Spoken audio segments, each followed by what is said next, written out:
earlier this year, the FDA issued a national requirement that mammography centers must inform patients about their breast density that's seen on mammograms.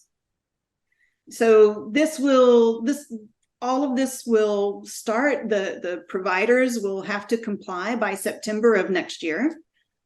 Now, there were a number of states that already had a law like this on their books, Texas being one of them.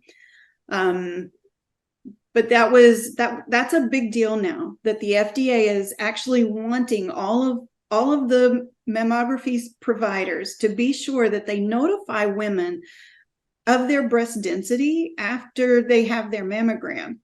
Now, the next step, of course, is then, what do you do, right? So there's a lot of providers that are kind of trying to figure out, okay, so we inform them of this, but then what's our next step?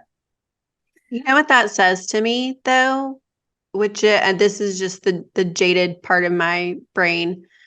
That says to me that for decades, mammography centers that have become profitable doing one thing, and that's mammograms, have just done their mammograms really quickly and not told the patients, the women who are coming in, that might not be the only good screening tool for them.